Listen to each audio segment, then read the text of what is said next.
What is good, YouTube? Warstu here with a video on Avengers Endgame and essentially Infinity War and essentially Captain Marvel. Now, if you are new to the channel, make sure to subscribe to never miss any of the videos or any of the competitions that we run on here every single month. And also, we do live streams, so if you are interested, make sure to subscribe.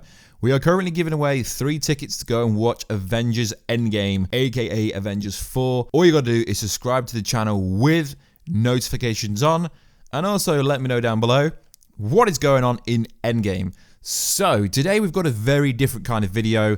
I've been rewatching a bunch of Marvel movies and thinking, has Captain Marvel met Thanos?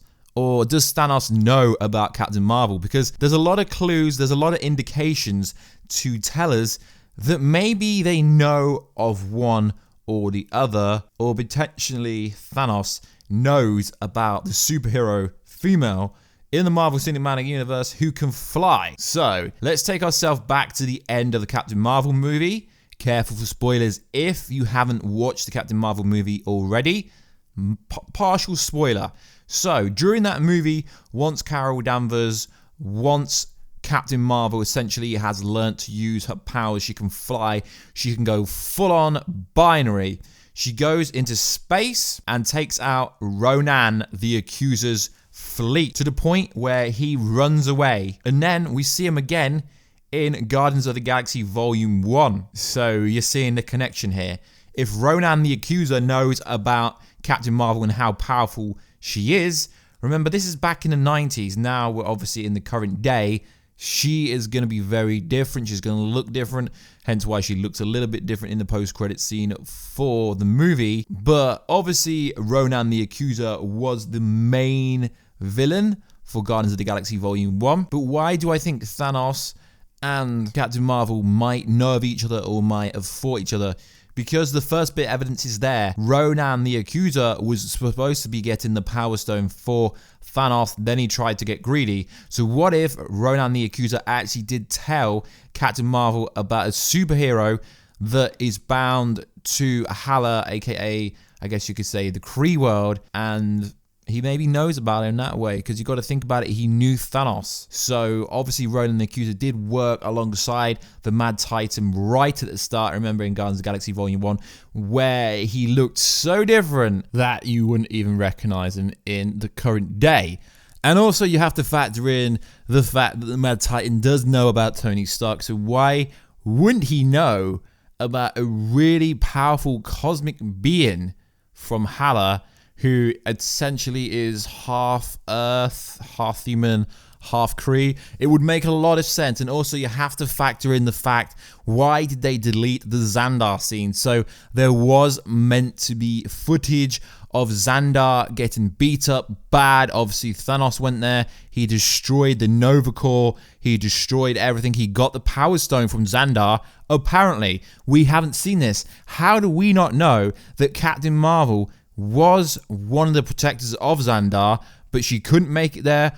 Or they might have even had a fight before she could have been there. Thanos might have handed her ass to her. We don't know. And this is where it makes sense that Nova has to appear in Avengers Endgame. Why? Because the Nova Corps is destroyed. So if they want to stay with the origin story of how Nova was created, they have to either set up an Easter egg or set up a little scene where Nova gets a scene and Nova is born. But if you don't know, we're briefly going to go over Nova's backstory and how Nova was actually created and how it would make the most sense to introduce Nova into Avengers Endgame. Now, I know there's been a lot of talk that Nova is going to be introduced into Guardians of the Galaxy Volume 3, just like Adam Warlock. I personally think, even though now James Gunn is back, it would make a lot more sense to introduce both Nova and Adam Warlock in Avengers Endgame. Obviously, James Gunn is also directing Suicide Squad 2, so the earliest realistically they could start this project, being Guardians of the Galaxy Volume 3, would be till after 2021, which is a long time away. So they should tee up Nova and Adam Warlock, seeing as Adam Warlock is so iconic to the Infinity Gauntlet storyline in the comics, that they should do it in this actual movie. So who is Nova in the comics and how was Nova created? So Richard Rider was a young teenager when he was granted the power of the Nova. He would have many adventures both on his own and with his peers amongst the New Warriors. Richard even became a member of the Avengers. Ever so briefly, he eventually became Nova Prime, leader of the Nova Corps, where he established himself as a universal cosmic hero of immense power. So that's briefly how Nova became Nova. Obviously, they would have to implement the storyline very different because the Nova Corps is destroyed. But if you want to go into more detail, you could say something online along these lines. Richard Rider was just your average teenager, not the class clown, neither the wallflower, nor the cool kid. He went to high school, had girl troubles, and tried to help out his parents' younger brother when he was at home. All seemed to go their normal way for the young Richard until he came into contact with the Nova Corps. The Nova Corps were a peacekeeping force that was based on a planet Xandar. The planet was destroyed by the space pirate known as Zor. When Roman Day, the Nova Prime, was dying, he fled through the universe and went to Earth. There he chose Richard Rider to receive his powers and grant him the Nova Force. He was asked by Roman Day to use his powers for the good of Earth and the universe and serve as a protector. This was a lot for the teenage Rider, but nonetheless started a superhero career with his newfound powers as Nova the human rocket. So essentially, why do I say this? Because obviously if Xandar did get attacked, you would think obviously the variation of Nova would flee and would look for the MCU variation of Richard Rider, and hence Nova could have been created when Thanos potentially attacked. It is very strange how they cut such an iconic and such a great masterpiece. We just hear it in kind of cheek and tongue. Yeah, Thanos destroyed Xandar. I mean, it would have been cool to see. Was Captain Marvel there potentially? She knew about Xandar. She was exploring the planets. You know, she was trying to help the Skrulls find a new homeland.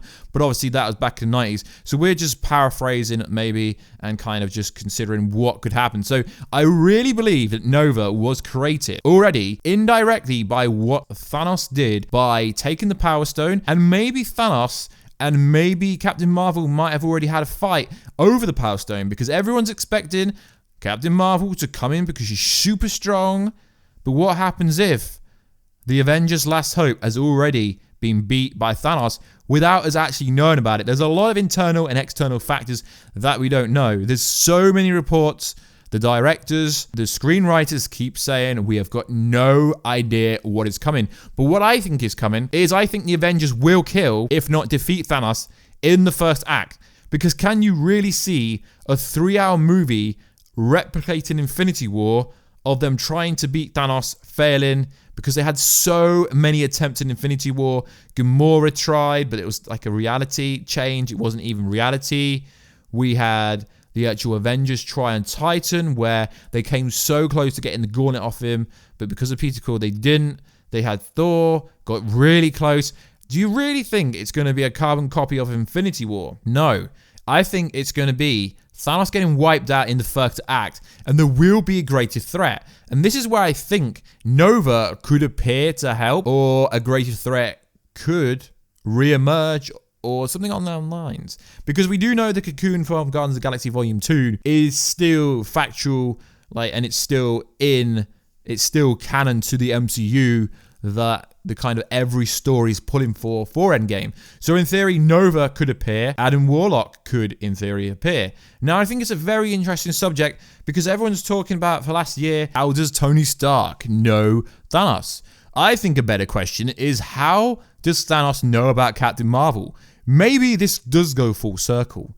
Maybe Thanos was scared of Captain Marvel. That is why he used Loki in order to attack New York. You know, the first Avengers movie, he literally didn't come down himself. Is he scared of Captain Marvel? Because obviously Ronan the Accuser, seeing the power, seeing that such a character could go binary, could shoot phaeton blasts from her wrists. So did Thanos use Loki to invade Earth? Because simply He was terrified of Captain Marvel. See, we've all been writing the narrative wrong, in my opinion. Everyone's like, yeah, we know what's happening. We're all thinking 2D, when realistically, we should be thinking 5D. Yes, your theory can be wrong. Yes, you can change your idea about what's going to happen in the movie before it comes out, and that doesn't mean you're backtracking, and that also doesn't mean you're trying to cover every subject, because theories change. If none of you guys actually know about scientists, you know, with theories, there's so many theories that are groundbreaking, have been disproved and have been upgraded and have been improved. So what if it's all been about Captain Marvel from day one? Because in theory, her movie came out in the 90s before Iron Man. I mean, obviously, Captain America is the only one before her, technically. But in the order they're made, you know, it's interesting. So, is Thanos scared of Captain Marvel? Maybe. Does Captain Marvel know of Thanos? Probably not, because she's going to rock up, yo, where is Nick Fury? Maybe she doesn't know about Thanos. She obviously, if we go by the CinemaCon footage, she comes in saying, yeah, but you didn't have me. And it's like, we're all superheroes here, love. It's going to be interesting, because if she comes in cocky, that tells us she doesn't know about Thanos. But Thanos probably knows about her. Ronan the Accuser did work with Thanos in Guardians of the Galaxy Volume 1. So if he told her, he is like, okay, I don't want anything of that. And yes, we are going to see the iconic punch. Thanos will get punched in the face by Captain Marvel, so it's very interesting. So guys, let me know in the comments down below. Is this how Nova will be introduced to the MCU? Is Captain Marvel the key? Is Thanos scared? Did Thanos use Loki to invade Earth because he is terrified of Captain Marvel? Were they fighting over the Power Stone? Is this Thanos' plan? There's so much to go over, but I haven't really discussed Captain Marvel in the sense of Thanos. Because if he knows Tony, why wouldn't he know about Captain Marvel? Nick Fury knew. Like, the technology, his advancements are so far ahead of our technology. He could have been using Kree technology. The Kree technology is years ahead of ours in the 90s. What is it going to be like in the current day? So anyway, guys, please like, subscribe, and comment. If you do want tickets to Endgame, all you got to do is follow the rules, subscribe to the channel, turn notifications on, and let me know what is going on. And I will catch you in another video very soon. Catch ya later.